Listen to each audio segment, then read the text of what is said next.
bank will never say that, okay, it is our responsibility and eradicate poverty. So banking in is the engine of the system. So in Islamic economy, if you take the same thing, it will perform the same function, right? So here the Sharia compliant, and here you can say that, okay, same like conventional bank, the Islamic bank also create money, but that money can be channeled to productive purposes, because most of the money goes to the stock market, speculation, where you can create short-term profits and all these things, not in the real sector. So they say that Islamic bank should be extending financing to SMEs to create for productive activities and for real sector rather than financial sector. So this is one of the arguments. So but is it who is supervising that? Banks will definitely go for short-term profit making for the shareholders, right? So I was in this lecture, and in that I asked the same question that now almost many people agree that banks, Islamic banks are the same as commercial banks. So the end result is the same. There will be crisis even in Islamic economy. There is banks, same function they are performing, even if it's Sharia compliant. There will be crisis, there will be inflation, there will be poverty and all these things. So I asked one of the talk, I asked this question, which says that there were two options when we were launching that Islamic economy could, instead of making Islamic banks, they create asset management companies. So what are those asset management companies? That people who have extra money and they want to put it. So that cooperative or anything should manage the fund and employ it in the real sector, and there is a chance, like base. So there is a chance to win or lose, but in banking sector, always one party wins and the other is losing. So this creates income inequality, because one party is always because banks make sure that responsible policies and all. If there is a crisis, the government will bail out the bank, not the poor people. Just like in a global financial crisis, a bank created all this crisis, and people lost their money and houses, but the government did not finance the people, but they financed them. They bailed the banks and the rating agencies. They created the problem, and then government is also benefiting. So also we need to also differentiate between there are financial institutions, two types of. One is bank and one is non-bank financial institution. Non-bank financial institution like insurance companies and mutual funds, they don't create money, but banks are a special type of financial institution that create money and then they benefit. So in capitalism is very strong. So banks are like the fact is a private institute. So yeah, so I mean in Islam the money creation should be the money is under government. Because we select government. Government is to safeguard the okay, we will start now, so that we can go out later on earlier, because preparing for Maghrib. For those who want to swim, you can swim as well. Okay, we are waiting as well for the coffee break. Still on the way. Okay, we'll start the session now with Prof. Muhammad.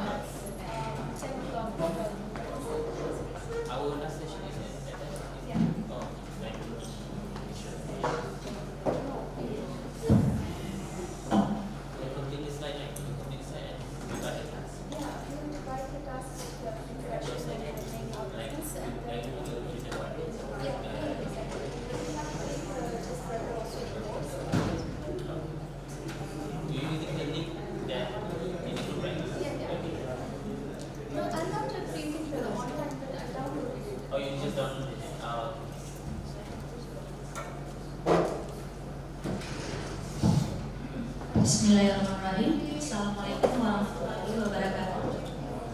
Alhamdulillahirrahmanirrahim. Wassalatu wassalamu ala asyrofil anbiya'i wal mursalin wa ala alihi wasahbihi Good afternoon. Welcome back, all of you, into the next session today.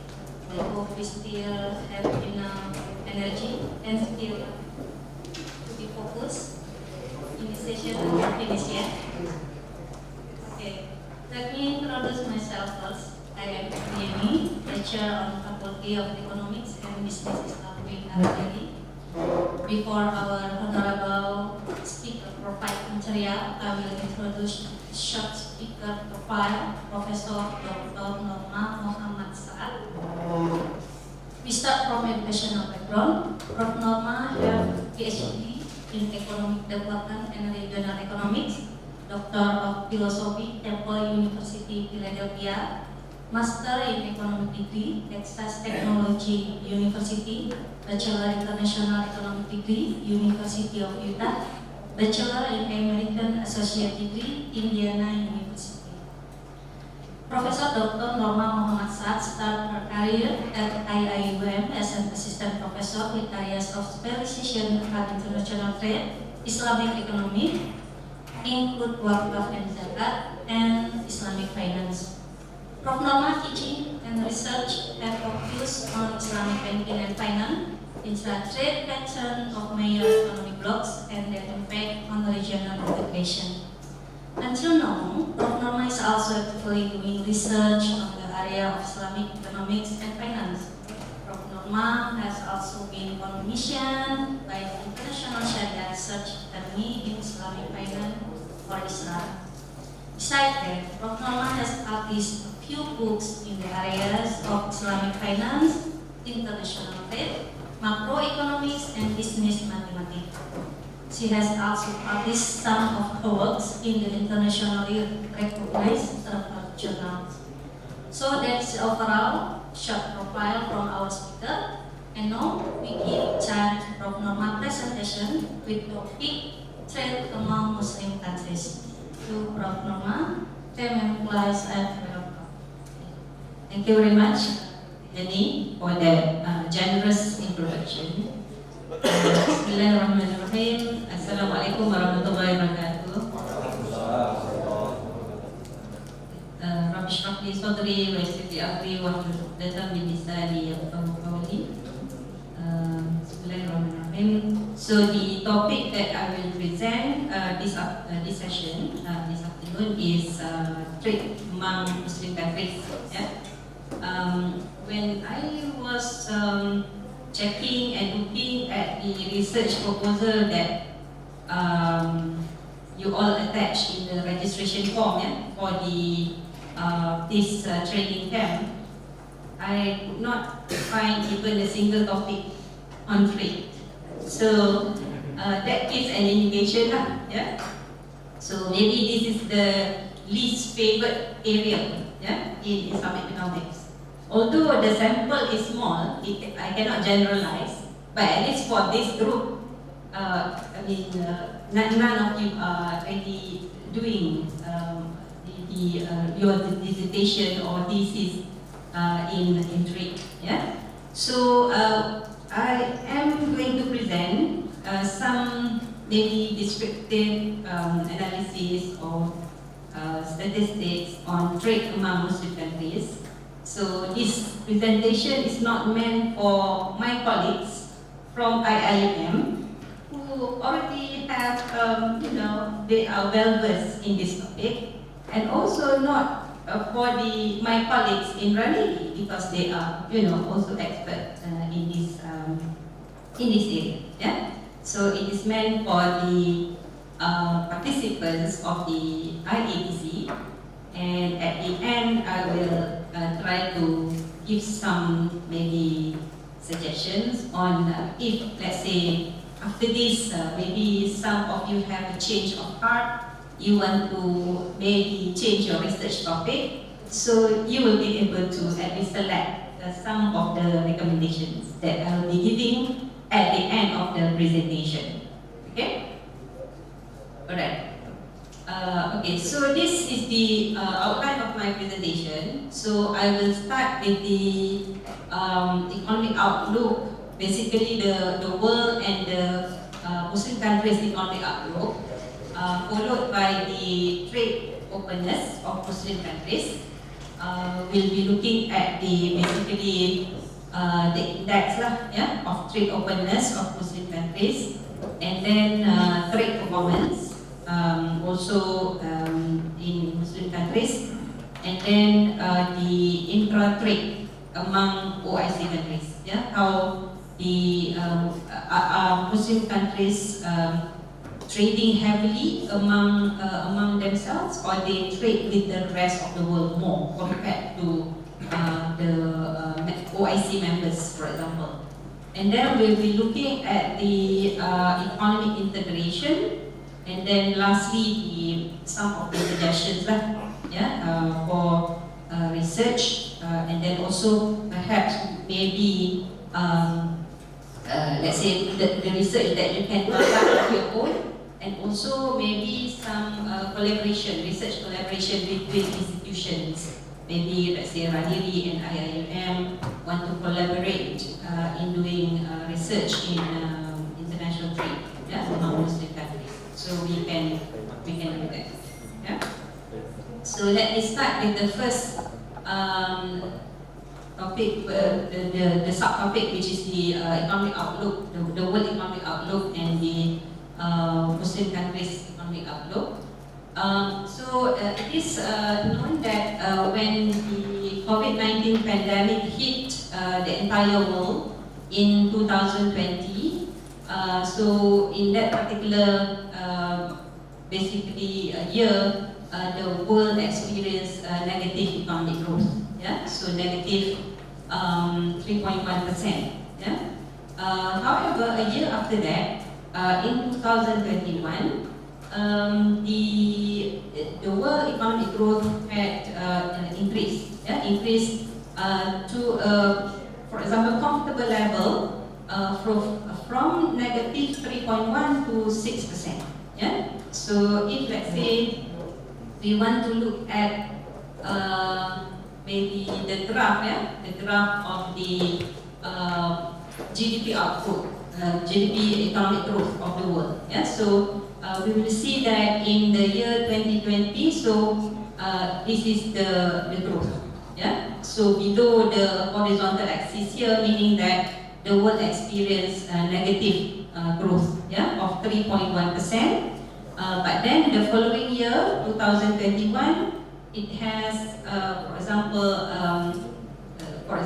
rebounded from negative to positive, significant positive number, which is 6%.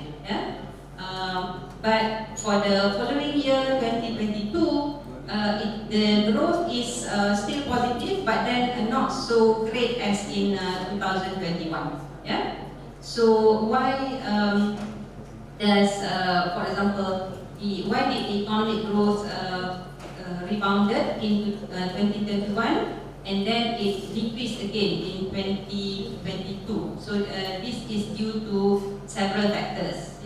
So the war, the war that is occurring between Russia and Ukraine, for example, had affected other countries as well. So and then there are also other uncertainties, other significant uncertainties that actually, for example, let's say now we not only there is a war between Russia and Ukraine, the war in Sudan also. Eventually, if it is prolonged, for example, will have effect on the world economy, the world growth. Escalation of tension between China and the US. So if let's say the US decided to escalate this tension, again it will produce a spillover effect, global spillover effect. So the rise in the prices of food and energy, for example, again these are the uncertainties that, for example, will determine the world economic growth. So the pandemic, the COVID-19 pandemic had actually led to a collapse of the global trade in 2020, and it also led to the negative economic growth. However, in terms of international trade in the following year, it recovered quickly. Yeah? So especially the trade in merchandise. Yeah? So the trade in merchandise actually had expanded by 10.9, almost 11% in 2021. However, trade in service has remained sluggish due to the slow recovery in travel. Yeah? Because during that time, the people maybe were scared to travel. Yeah, so in terms of, let's say, services sectors are still affected. Yeah, but in terms of merchandise, people get used to maybe, let's say, do the purchase online. Yeah, so this has also, for example, helped in terms of the economic recovery. So in terms of trade volume, trade volume inputs, it is forecasted to decelerate to 3.8% in this year, basically, yeah, due to the uncertainties that I have explained earlier. For the OIC region, in terms of trade potential, it has a total of 1.6 trillion USD trade potential. Yeah? However, in terms of the actual export, it is only slightly half of the potential. Yeah? So only 53% of the potential is realized or actualized. Yeah? So 47% is actually unrealized potential. Yeah? So where are the greatest market for the potential export of the OIC products? So these are countries, large countries like China, United States, India. Yeah? So especially China. Yeah? China shows the largest absolute difference, yeah, between potential and actual export volume. Okay? So if we can look at, let's see.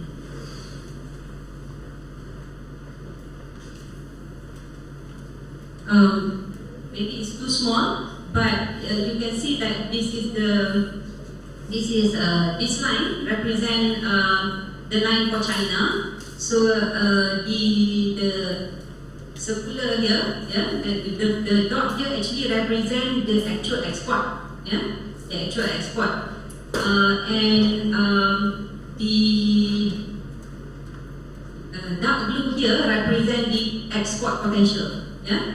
So basically, the light blue here is the gap, yeah, is the gap potential to actual export gap, yeah, which amounts to the gap is 219 billion, yeah. So of unrealized export potential. Okay, so that is China. So the largest country that has export potential for OIC products. So followed by United States and India. In terms of the products that are being exported by the OIC countries, again this figure actually shows the export potential and realized potential. Yeah? So the export potential is the lighter blue, yeah, and the realized potential is the darker blue. Yeah? So in terms of, let's say, electronics products, only 64% of the realized potential. Yeah? In terms of, let's say, gold, slightly half. Yeah? In terms of palm oil, yeah, palm oil, 64%, yeah, of the realized export potential. Diamonds, so many African countries have diamonds. Yeah, so the export potential is only half.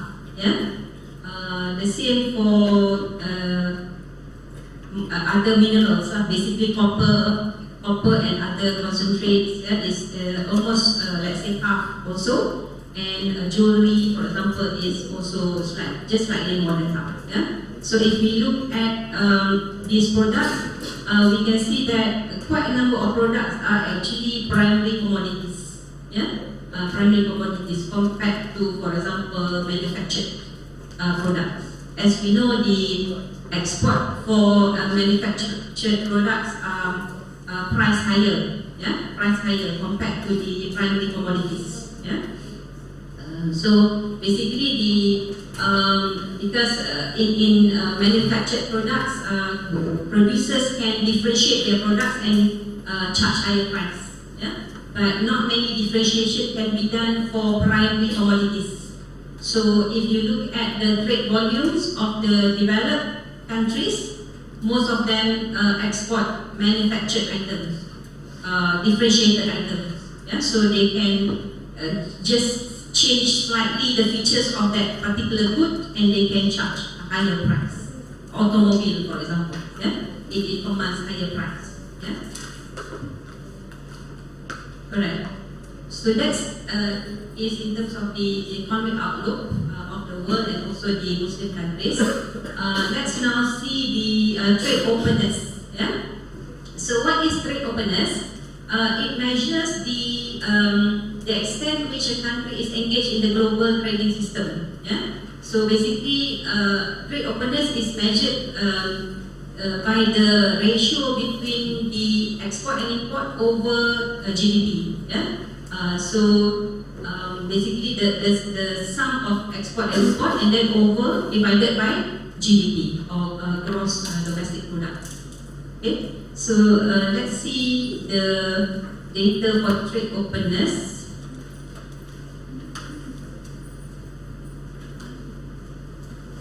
I will enlarge it. Okay, so this is the trade openness of the OIC, OIC countries. So from 1990 to 2020. So I just pay particular attention or focus for the year 2020. So what I have highlighted here are the countries that have very high trade openness. So as you can see, let's say Bahrain, Bahrain has more than 100% trade openness. So meaning that in terms of the export and import of Bahrain, it is more than the GDP. Okay, so the same for Brunei, Djibouti. So let's look at Djibouti is 327. Very very high. So Guinea, Guyana, and Kuwait, more than 80%. Kyrgyz Republic, Lebanon, Malaysia, 160. Maldives is 117. Mauritania, 95, almost 95. Mozambique, 95. Oman, 91. Qatar, 90. Somalia, 101. Suriname, 105. Tunisia, 84. Turkmenistan, 118. UAE, 100. Almost 175 cents. So if you look at this, the list of countries that the countries that I have highlighted in yellow, can you see the similar or common factor for these countries?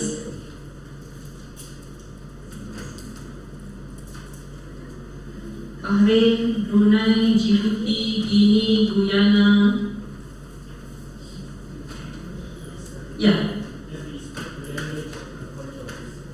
The language? No, not the language. Any other answer?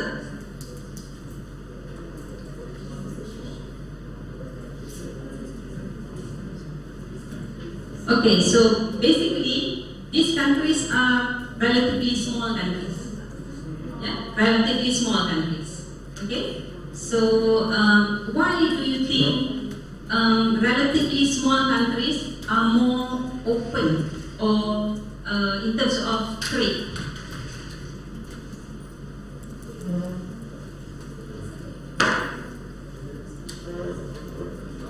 Because their domestic demand is already fulfilled.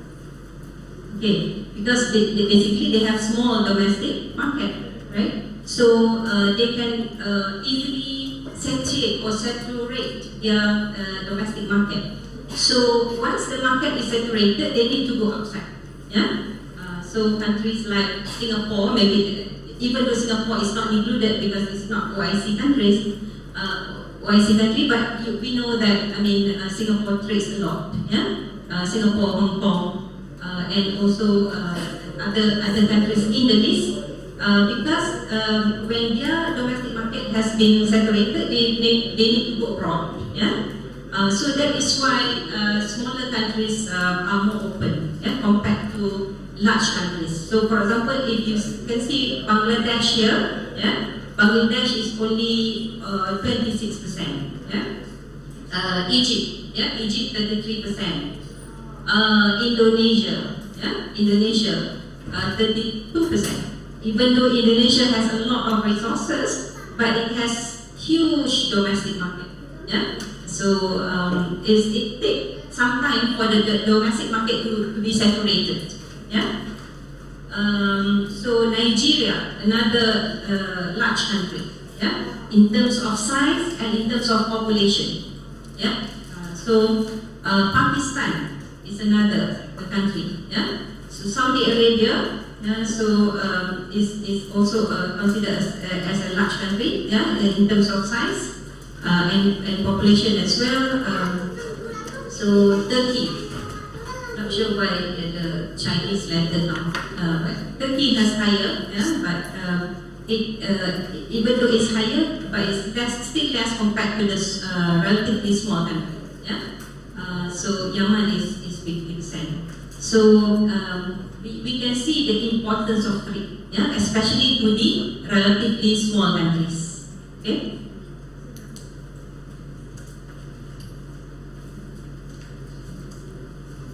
Alright. Now let's look at trade performance. Yeah? So what are the indicators of trade performance? The level of trade openness that we have looked at earlier is actually one indicator of trade performance. Yeah. And then another indicator is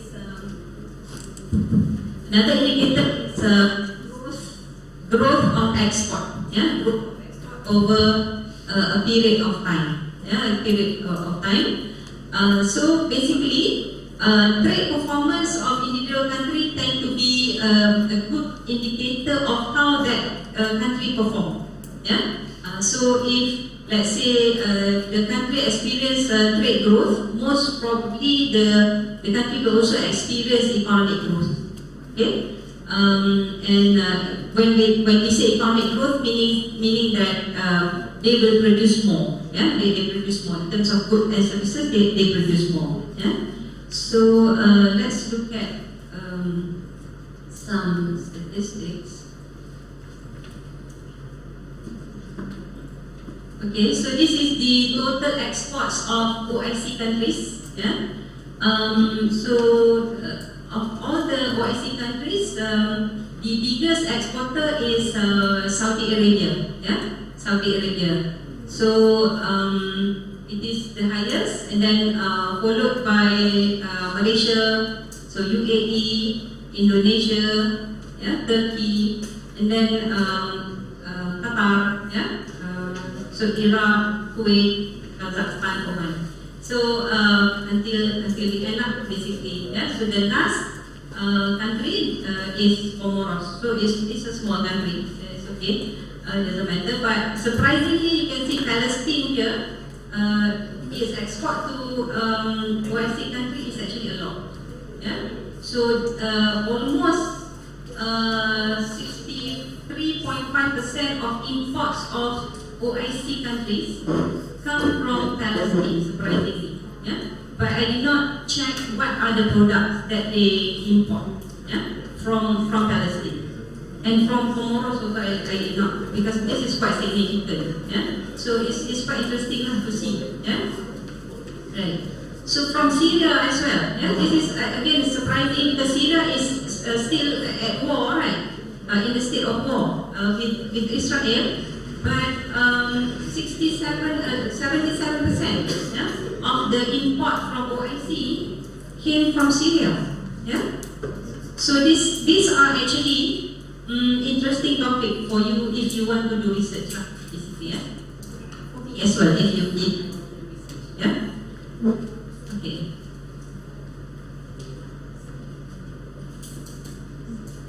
Alright. Again, there is a performance in terms of the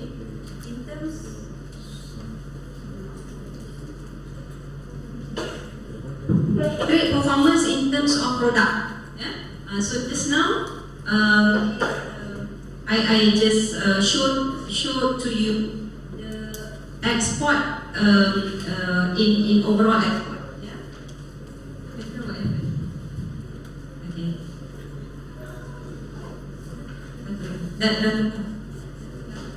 Yeah. So if you are interested to look at the trade performance index at the product level, this is where you can find that basically. So this is designed by the International Trade Center, and the index is computed using the database from Comtrade. Yeah. So by the United Nations Statistics Division. Okay?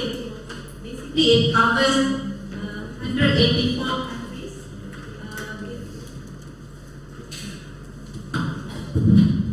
So basically, it covers.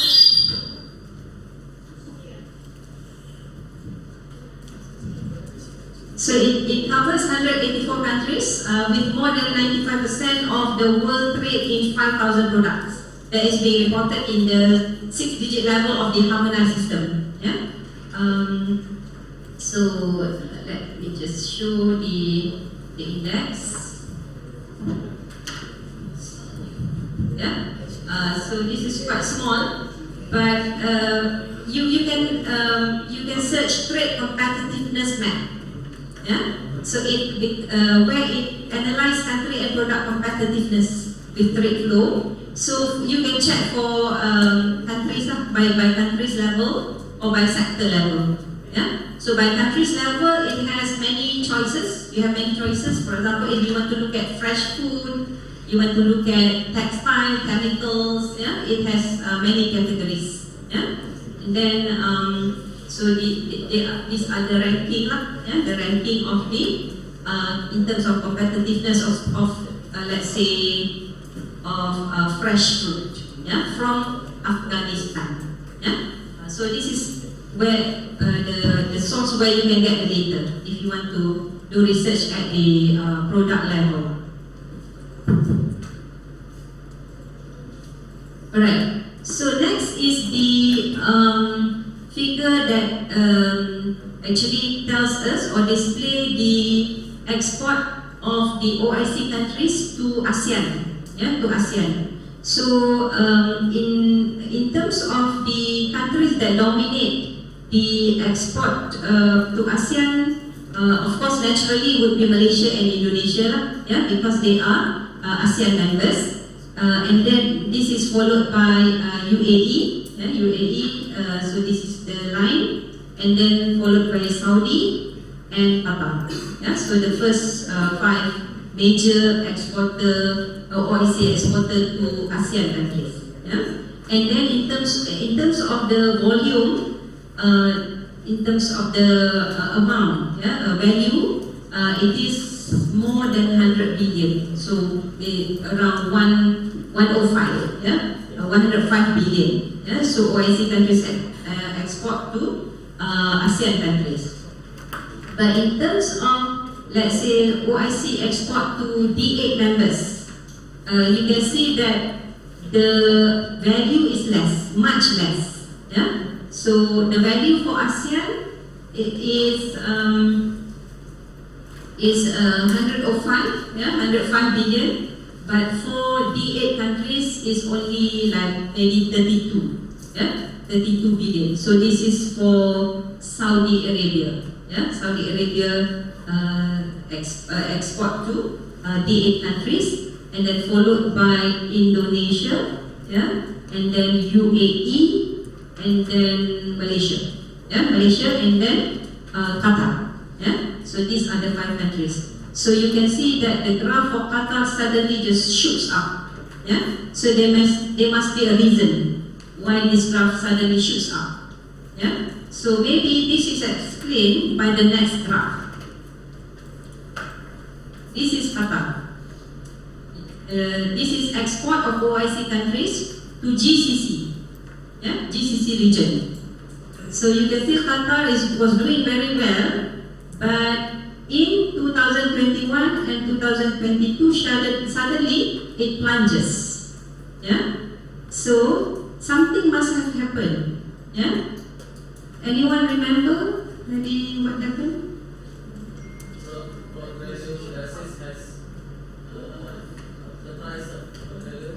Petroleum prices, maybe, but there was a year where Qatar was boycotted, right? Yes. By GCC countries. Right. So blockade of export. So this is the result, yeah, of the what happens to Qatar export. So instead of exporting to GCC countries, Qatar actually export to D8, yeah. The export to GCC plunges, so it is being replaced by export to D8, and D8 countries. Okay. So and you can see in terms of the value of the YC export to GCC is not much, yeah, not much, less than 60 billion. Compared to, for example, earlier for ASEAN, it is more than 100 billion. Yeah. So OIC countries are not exporting significantly or a lot to GCC countries. Okay? But if you look at the OIC export to developed countries, so you see the value here. The value is much more, yeah, much more, 140 billion. Okay? So meaning OIC countries are trading with the rest of the world, yeah, a lot more compared to it trades with the OIC member countries. Okay, and who are the largest exporter to developed market? Turkey, yeah, Turkey, followed by Malaysia, and then I think this is Qatar, right? This is Qatar, and not sure this one maybe Indonesia, yeah, Indonesia. So again, it's dominated by the same countries, yeah. So export in different regions. So this is the main destination of OIC total export. So the data is for the year 2022. Basically, again, we can see that the export goes to the large countries, yeah. So China, India, United States, Japan. And even though the number for the rest of the world is high, but in terms of the percentage, the trade with China is actually very, very significant, double digit. China and India is double digit, yeah. So 16% and 10%. This is in terms of the products, yeah. So again, it's quite similar to the figure that I've shown you earlier, yeah. So in terms, the OIC countries are heavily dependent on mineral, yeah, mineral products. So it is 1.5 trillion, yeah, 1.5 trillion. So if let's say we sum up the rest of the products, it is less than 1 trillion, yeah. So OIC countries are heavily dependent on primary commodities, yeah, which we know that the prices of the primary commodities fluctuate, yeah, fluctuate all the time. The prices of primary commodities are not being determined by the developing countries, yeah. It's being determined by the developed countries. So the price fixing of the primary commodities by the developed countries will not be in the favor of the OIC or the developing countries. Yeah. Alright. So in terms of the intra-industry trade, intra-trade, not intra-industry, so intra-trade, yeah, among the OIC countries, within, let's say, the pandemic, during the pandemic, yeah, between 2019 and 2021, it has increased slightly. Yeah, it has increased slightly by almost 5%. Yeah. So this is due to the increase in the prices of energy product, food product, and manufactured products, and also due to the weakening of the value of the local currency vis-a-vis the US dollar. Yeah. So that increase is actually not due to the increase in volume. Yeah, but due to the currency exchange.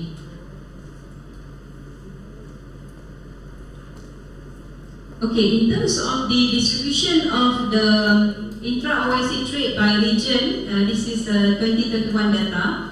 So these are the distributions. So GCC commands 37%, yeah, and then followed by Asia 29%, Middle East 20%, yeah, and then Sub-Saharan African 8%, and then Arab Maghreb Union is 6%. You might ask me, why is GCC commanding the highest percentage? Because earlier in the figure that I showed, actually it shows that the value of trade in GCC country is lower. So I think that we are showing the different years, data for different years. Yeah. So as we can see that trade is not static. Yeah. So in, for example, flat trade also goes up, increase and decrease based on that particular year, because in 1 year many things can happen. Yeah. So for example, sometimes there is external factors that actually maybe there is a new virus, for example, that has been found somewhere in a major country, so it can affect actually the trade, yeah, of the country or the region. Okay. Alright. So in terms of the share of intra-OIC trade by country, again this is 2021 data. So I have grouped the countries according to the percentage of the share of OIC trade.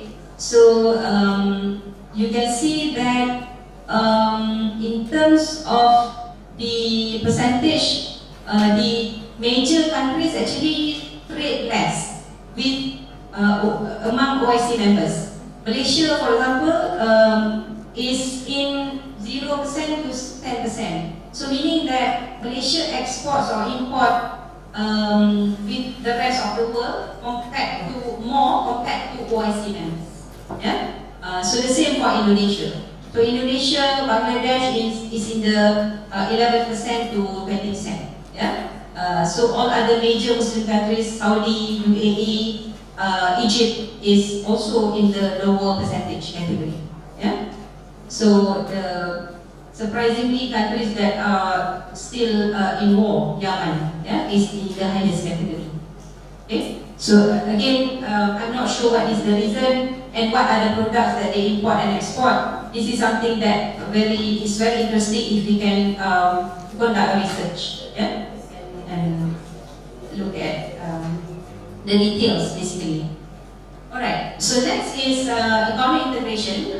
So what is economic integration? Basically, it is countries that form an economic bloc and they adopt a policy that when they trade among the members, they use a particular policy. But if they trade with the rest of the world, they discriminate. They use another policy. Yeah? Basically, in terms of, let's say, tariff barriers, yeah, or tariff rate, they would impose higher tariff rate to the rest when they trade with the rest of the world, compared to when they trade with member countries. Yeah? So there are different degrees or levels of economic integration. So the lowest is PTA. Yeah? The lowest is PTA. So the D8 countries, so which consists of Bangladesh, Egypt, Indonesia, Iran, Malaysia, Nigeria, Pakistan, and Turkey. So these are, for example, the countries that have been, for example, established based on the idea of Negmatin and Rakan. So for them to, for example, to trade with each other, to enhance the economic cooperation. Yeah? But in terms of the results, yeah, of the establishment of the 8 countries, it is mixed. Yeah? So some researcher or scholar has said that the formation of the D8 countries actually create trade. Yeah? So meaning that trade volume has increased, yeah, as a result of these D8 countries being formed.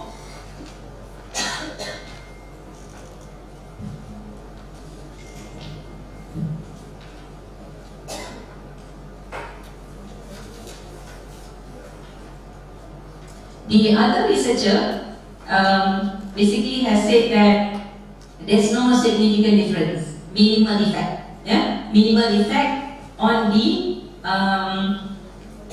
for example, trade growth, yeah, among the D8 countries. So, if we ask a question whether economic integration create, let's say, positive effect to the Muslim countries. So, I mean, we cannot give a firm answer, basically. Yeah? So, because different scholars have different, for example, opinion, based on the basically based on the data that they use. Yeah? The next level is FEA. FEA, the example of FTA is that is closer to us is ASEAN, basically, yeah, is ASEAN countries, ASEAN region, or AFTA. So AFTA is ASEAN Free Trade Association, which was established in 2003. Yeah. So when we look at AFTA, we can see basically the positive effect of AFTA.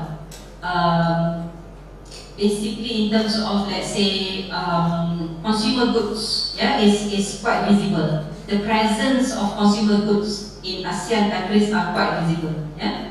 So basically, it comes from countries that can produce the product at a cheaper price. Yeah. So, for example, let's say in Malaysia before 2003, let's say toiletries, for example, the toothpaste that we normally use, maybe at the time if we use Colgate, for example, Colgate was being produced in Malaysia, but now Colgate is being produced in Thailand, for example, yeah, due to cheaper costs.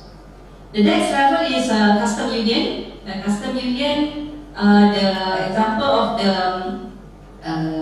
custom union from Muslim country is the GCC countries. Yeah? So the Gulf Cooperation Council, which was established in 2015.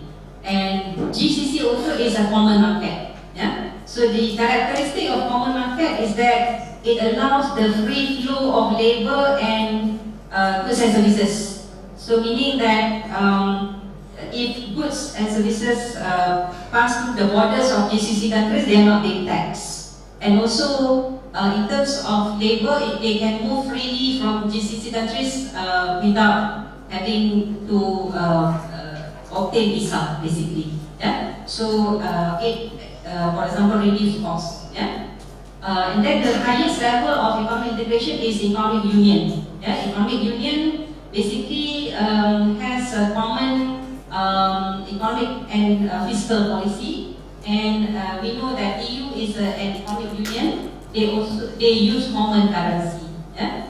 There was an effort by the GCC country to introduce common currency, but until now it is not materialized yet. Yeah. So basically for EU it took them 20 years to come up with a common currency. Yeah. So GCC is not yet successful, basically. So this basically summarizes the different levels of Islamic integration. So from the lowest PKA until the highest. Yeah. So it has different features.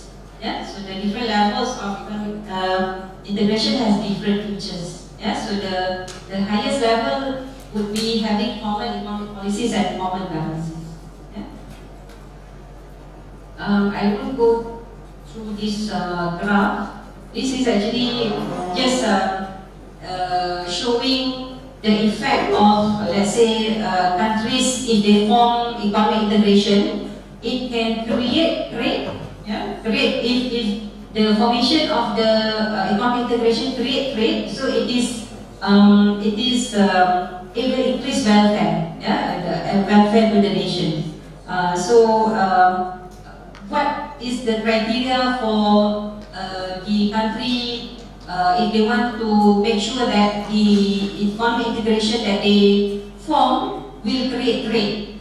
So one of the criteria is that they must choose a country that is an efficient producer, yeah, of a particular product. So if they choose an inefficient producer, it will result in diversion, yeah, diversion of trade. So basically, what is the color? Or is it orange? The orange rectangle here actually shows the decrease in welfare. Decrease in welfare as a result of country forming economic integration with an inefficient, inefficient producer. So they will be experiencing a loss in welfare. Alright, so I think I will almost done. The question that we can ask is whether the economic integration among Muslim countries result in trade creation or trade diversion. This is something that we have to undertake a study. Yeah, we cannot just answer straightforward like that. So it requires data, it requires analysis. Yeah, before we can answer this question.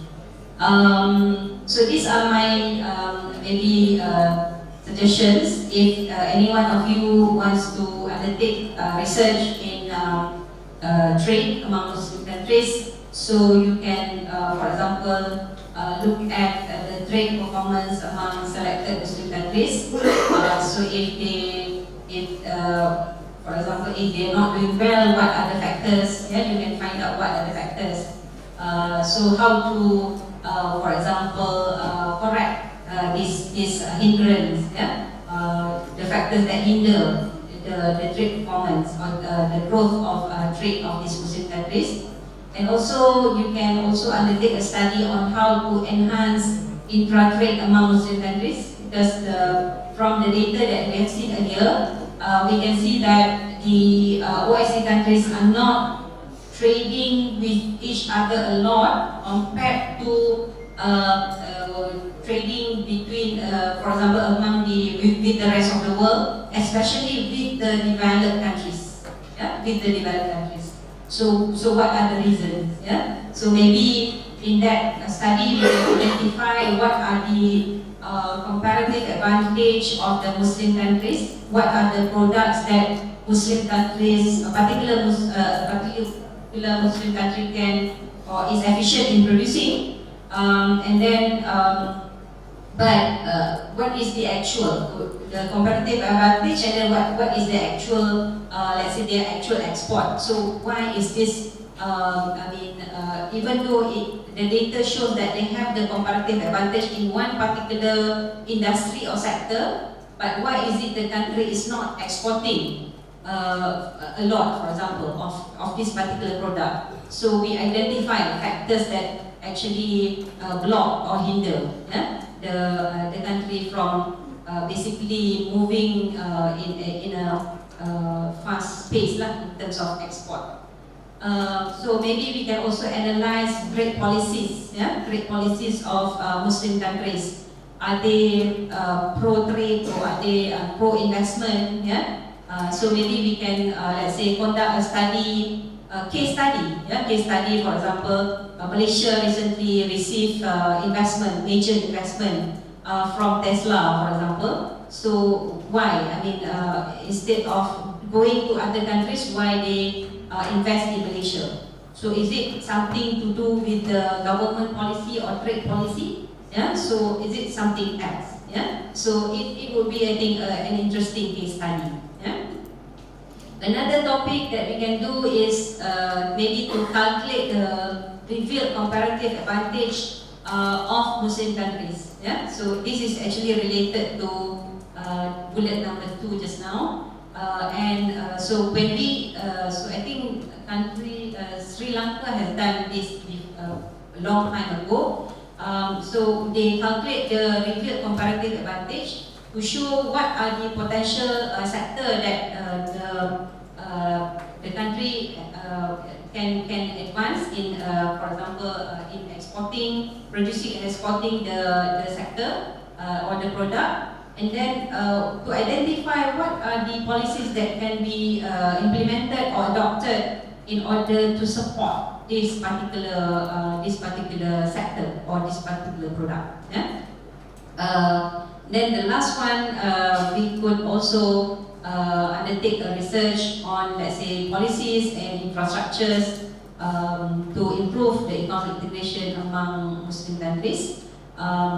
So even though, let's say, the findings of the studies from the 8 countries shows that it's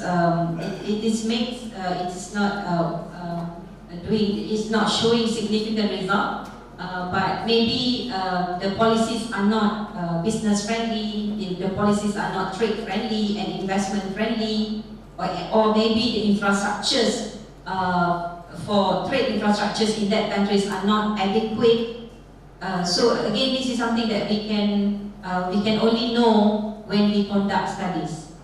So when we have done that, then we can come up with a policy recommendation, yeah, on how to actually help the Muslim countries in terms of, let's say, helping them to ensure that when they form economic integration, it would be trade creating and not trade diverting. Yeah? So I think that's all, yeah, from me. So thank you all for listening. So I end with Assalamualaikum warahmatullahi wabarakatuh.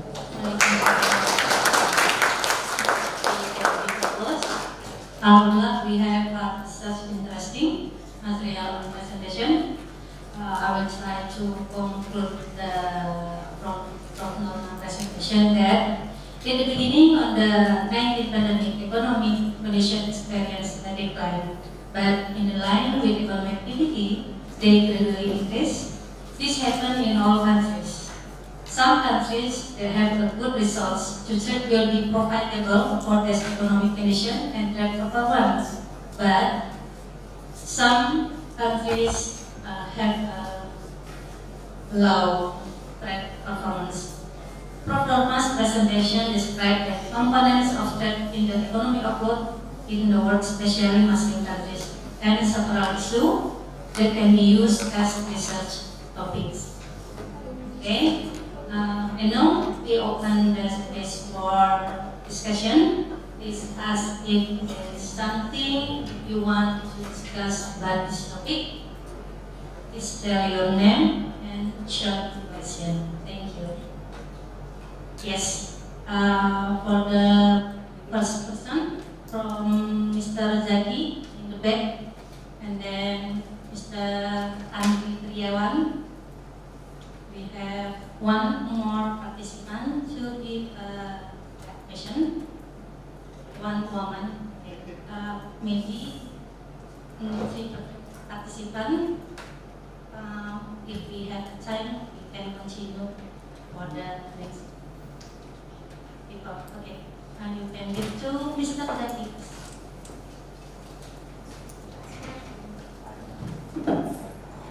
Maybe I can answer to Prof. Gary answer to. Prof. Gary is the expert actually. Assalamualaikum warahmatullahi wabarakatuh. My name is Zaki Fuad from FEBI Ar-Raniry, Banda Aceh.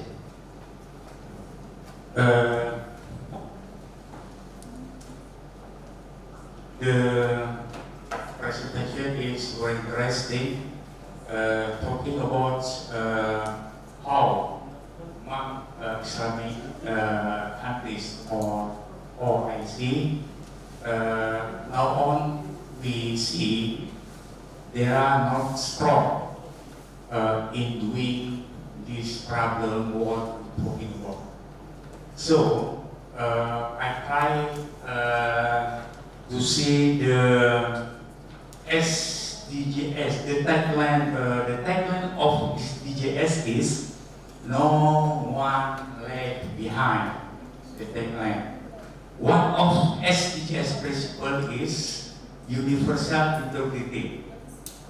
My question is how OIC can do the best thing to help each other, because they have a lot of everything. For example, in Indonesia, Malaysia, like the professor said just now. But in reality, there is no strength for OIC countries. My question is, what happened with this condition? So we still buy some, for example, pharmacy and the others, not from between OIC. I think what happened because this make us, I mean OIC, better. They have a lot of everything. Thank you. Thank you, Mr. Dek. Do you want to answer? By the one, Otherwise I forget. So what's the question? I think OIC has its limitation. There are many scholars and articles talking about OIC and in terms of let's say what it can do basically in international trade and in encouraging, for example, economic cooperation among Muslim countries. Yeah. So the reasons given by them is that in terms of the economic structure of the Muslim countries are heterogeneous. Yeah? Some countries are having, let's say, monarchy system. Some countries are having, let's say, practicing democracy. And in terms of, let's say, the natural resources or the wealth of the countries are also quite different. Yeah. In terms of economic development, is quite different compared to EU, for example. They have relatively the same level of economic development. So when they integrate, there is no problem like mass exodus of population from one country to another. But for OIC countries, because of the different level of the development, some of the country that is on the higher level of development would worry. Yeah, if let's say we form custom union or we form common market where we allow the citizen of other OIC countries to move freely to other member OIC countries, then mass exodus could happen. Yeah, so that these are the limitations of the OIC countries. Yeah. Mr. Zaki, okay, the answer. Okay, thank you. And the next question from Mr. Andi Priyawan. Assalamualaikum warahmatullahi wabarakatuh. Thank you. Prof, I want to ask. I have taught international economics in total around 6 years, from 2017. I have taught 1 semester in international economics, but in conventional, the book that we use. And other semester, I have duty to to teach international economic Islamic perspective. I have wrote book international Islamic international economic in Islamic perspective, but I still encourage how to write the real, because I always write international economic in Islamic perspective. I just explaining how I see and then how the data. I never thought about how the fundamental value that Mr. Hafaz explained yesterday. I still think about this. When I in some of the chapter, I explain about the history of the trade in Abbasiyah, in dynasty, in Maya dynasty, and so on. But the condition is different, of course, between that dynasty with us today, and the country is different. So I still want to encourage how to combine, like Dr. Hafaz, the fundamental. We want to enter in the fundamental value in international economy, because we always using the theory of trade, always trade again. What happened with international economy? The real, I still want to encourage. That's thank you. I actually cannot answer your question because maybe we can undertake collaboration, research collaboration. Maybe Dr. Hafaz, Prof. Aslam, you and me can do a particular project so that we can come up with a new theory of international economics or international trade. Because most of the theories that we use are actually conventional, and we're just looking at the empirical evidence from Muslim countries. They have not actually gone deep into what have been discussed by these two scholars, basically. Maybe at the end, Prof. Aslam or Prof. Hafaz would want to respond. You can give them the chance. Okay? Okay. Thank you. And another one.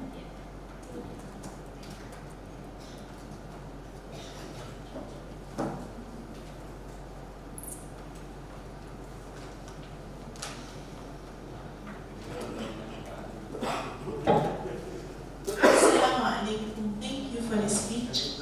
I wanted to ask the question pertaining. Your name? I'm asking about why we have that challenge of not determining price of primary commodity, when that is exactly what we have to produce, because we don't have technology to actually produce certain things, and we let the developed countries have the mandate to dictate to us prices of things we have. I think if we are not selling to them, we should be those to determine prices instead of them. But I think this cuts across everyone or every country. So how do we change this narrative? Why should we always allow them to determine this prices for us?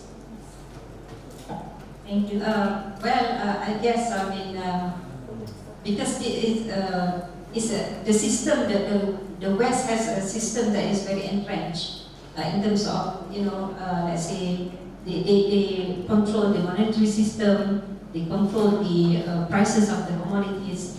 So maybe one way is to get together, So the largest producer of, let's say, cocoa, maybe, I do not know what is the commodity that your country produces. So maybe largest producers of cocoa in Africa get together and form an association. So if, let's say, when you form an association and you have actually command 80% of the export of cocoa in the world, don't you think you can fix the price? You can, right? But so far we have not done that. Since the new government took over in Malaysia, so the Prime Minister talked about getting together with Indonesia, with Thailand, who are the largest producer of palm oil. Yeah, so we can do something. When we get together, our power becomes stronger. Yeah.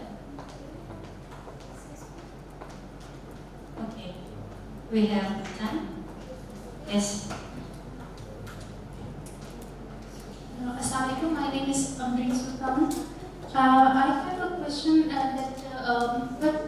what do you see the future of international trade with regards to the concerns for environment and ecology and carbon footprint among OIC countries, and also with regards to the political economy? Turkey is a big, Israel is a big trading partner with Turkey. So, how do you see that in future the political economy can play a role in international trade? You're asking the wrong person. From Cairo should answer this question because that's his, area of expertise. Yeah. So what's the first part of your question just now? The future of international trade, maybe among the OIC countries, with regard to the concerns for environment. So commitment to SDG and things like that. Yeah. So I think I have come across the result of a survey on the commitment of the OIC countries on SDG. It is actually showing not encouraging result. Yeah. If we are trading among each other, it's okay. But if, let's say, OIC countries, because a higher percentage of the export are going towards the developed countries. So, OIC countries, if they like it or not, they have to give commitment to ESG, to SDG, because this is, the standard has been set by the developed countries. So if they want to be in the global trading system, they don't have a choice actually, but to follow the ESG and SDG requirement. The second part of your question, I let Prof. Khairul answer.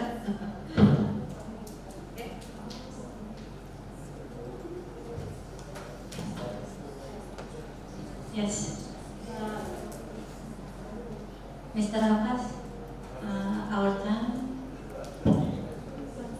We still have time to open the question from participant. Another one? Yes, one more. Yeah, thank you. That's your name and short question, please. Okay, thank you. Assalamualaikum warahmatullahi wabarakatuh. My name is Isam Malu. Okay, I have a question related to the data that you share about trade openness among OIC countries. So from that data, I saw that there are some countries that have low index, like sometimes less than 40. And in the history, they have been among OIC countries. They were members of OIC like since, if I take an example of Cameroon, it's 1974. Still, the trade openness is still low.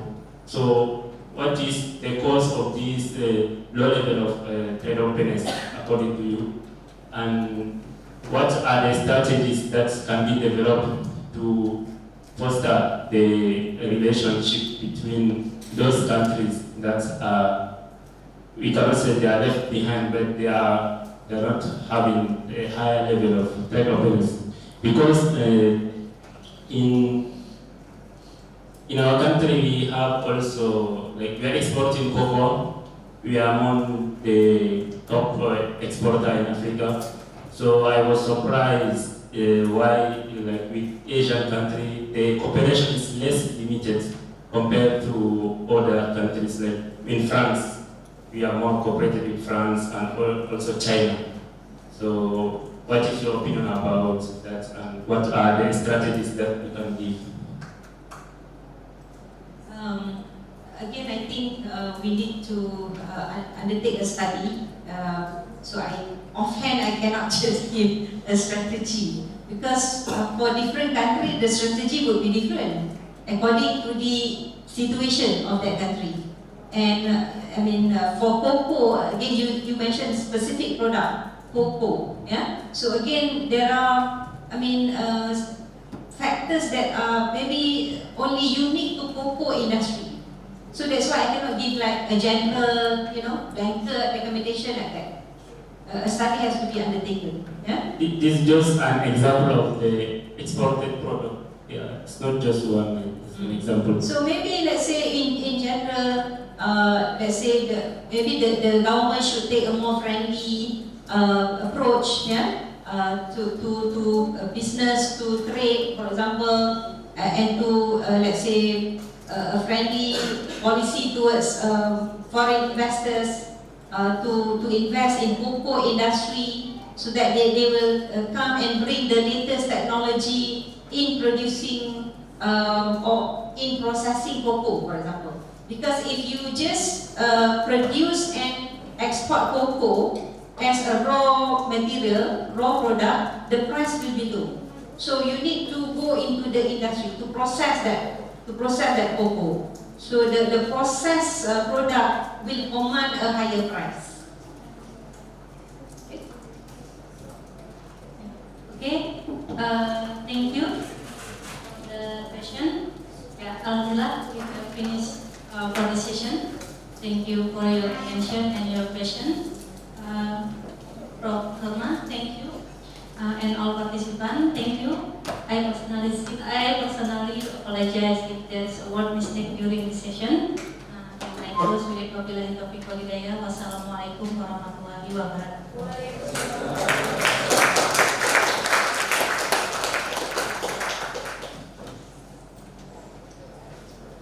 The announcement, Alhamdulillah, the coffee break is ready. So you can enjoy the coffee while relax. You can take it to your room. You can have it beach. Okay, thank you. Assalamualaikum warahmatullahi wabarakatuh. See you tonight at 8. 8. Yeah. So we'll have also dinner before the session.